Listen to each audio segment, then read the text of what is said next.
As cores da bandeira. Hoje o verde significa nossas matas, mas originalmente era a cor da Casa de Bragança, da família de Dom Pedro I. Já o amarelo, que representa nossas riquezas, originalmente era a Casa de Lorena, a casa da Dona Leopoldina. E o círculo azul, que hoje seria nossos céus desta noite, originalmente também tem na bandeira do Império Português. É o círculo armilar. A mudança deve porque quando se confeccionou a bandeira em 1889, manteve os estandartes imperiais, mas mudou seu significado. No século XIX, enquanto a bandeira era cunhada, havia um movimento chamado de positivista. E a frase de Augusto Comte inspirou fortemente os dizeres da bandeira, que era amor por princípio, ordem por base e progresso por fim. No final, a palavra amor foi ocultada da bandeira. Criaturas fantásticas e criptídeos. Criaturas fantásticas estão presentes em muitas obras da ficção, dos mais antigos textos da mitologia, como as sagas nórdicas, até recentes, como filmes e videogames. Outro tipo de criatura muito popular são os criptídeos. Ao contrário de criaturas fantásticas da mitologia, como a Hidra de Lerna, o Troll e dragões cuspidores de fogo, os criptídeos são considerados reais por algumas pessoas. O estudo dos criptídeos se chama criptozoologia e se embasa no fato de que muitas espécies ainda não foram descobertas. Criaturas fantásticas e suas origens. A maior parte das criaturas fantásticas tem sua origem em alguma mitologia e na integração da cultura de um povo a outro. A seguir, alguns exemplos de criaturas fantásticas de diversas mitologias ao redor do mundo. Dragões. Podem vir nas mais diversas formas, cores e com toda sorte de habilidade. O dragão é retratado de formas diferentes no Oriente e no Ocidente. No Oriente, geralmente é uma criatura serpentina com escamas coloridas e às vezes pelos na região facial, como barbas ou bigodes. Em um mito japonês, a carpa que persiste e consegue enfrentar a correnteza subindo a cachoeira passa por uma metamorfose, se tornando um dragão. Na cultura pop, um paralelo a esse mito é o Pokémon Magikarp, que é muito fraco e ganha experiência lentamente, mas que após o nível 20 evolui para o poderoso Gyarados. Dragões orientais também são associados com a sabedoria e benesse, como Porunga e Shenlong em Dragon Ball e Dragon Ball Z. Em contrapartida, o dragão ocidental costuma estar associado a coisas negativas, como a ganância e destruição. Sua aparência remete mais a um lagarto com asas e garras, e muitas vezes cospem fogo. Na cultura pop, não faltam exemplos de dragões, que vão desde aliados que fornecem seus poderes aos heróis, como Bahamut na franquia de jogos de RPG Final Fantasy, até temidos inimigos como Smaug em O Hobbit. Unicórnios. Unicórnios são cavalos com chifres de formato semelhante a um chifre de narval. Nos mitos europeus, seus chifres têm poderes curativos, purificadores e afrodisíacos. Na mitologia chinesa, o Kirin é um ser similar, mas ao contrário do unicórnio ocidental, o Kirin possui cores vibrantes, como verde, dourado, azul turquesa ou todos combinados, enquanto o unicórnio padrão costuma ser branco. O unicórnio aparece em diversas obras na cultura pop, como o unicórnio Uni em Caverna do Dragão e na franquia My Little Pony. O Kirin é menos utilizado, mas está presente em alguns jogos, como um boss em Lunia, Records of Lunia War e uma versão humana em Crash Fever e Valkyrie Anatomia.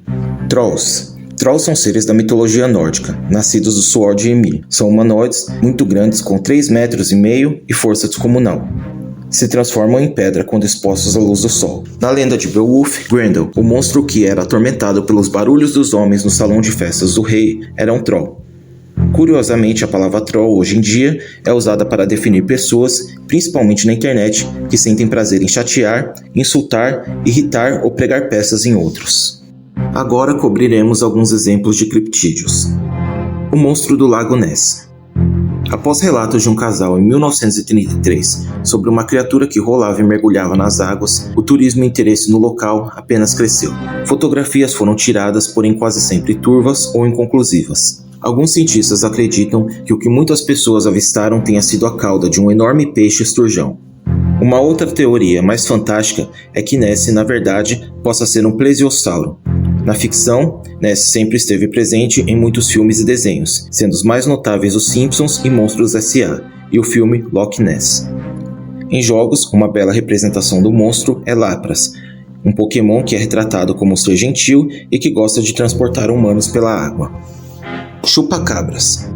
Os rumores do chupacabras vêm de 1995, quando em Porto Rico, 8 ovelhas foram encontradas mortas com marcas de dente no pescoço e drenadas de todo o sangue.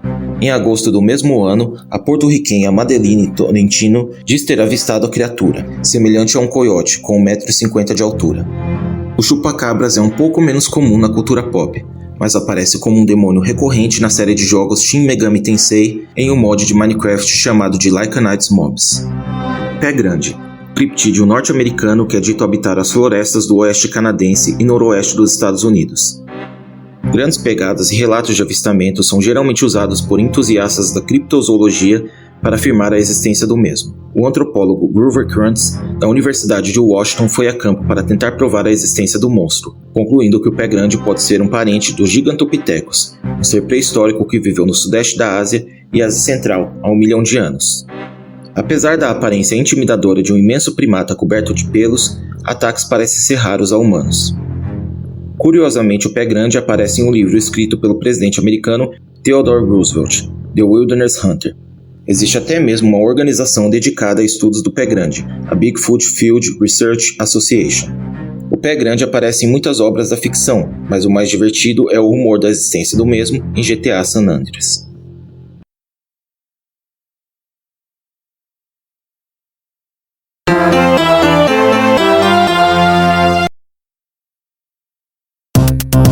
Nasceu em Araraquara, São Paulo, e se mudou para o Rio na década de 1940. Trabalhou em fotografia e em estúdios de cinema. Conheceu Walt Disney e montou um estúdio onde começou a dublar filmes vindos de fora. Quem é a personalidade nacional? Herbert Richards! O versão brasileira!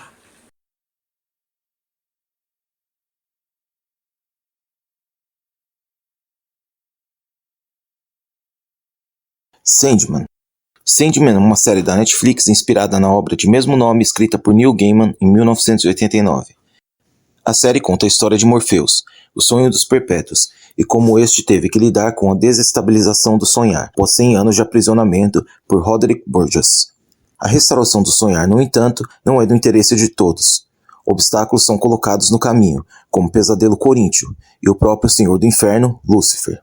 A série possui apenas uma temporada por enquanto e 10 episódios, mas o responsável pela produção, Alan Heiberg, diz que o plano é continuar adaptando enquanto ainda houver material para isso. Ainda não há previsão de lançamento para a segunda temporada, mas se depender dos fãs, a Netflix dará sinal verde logo, disse Heiberg. A segunda temporada irá cobrir a série Season of the Mist e contará com maior participação dos outros membros da família dos Perpétuos, como Desejo e Desespero.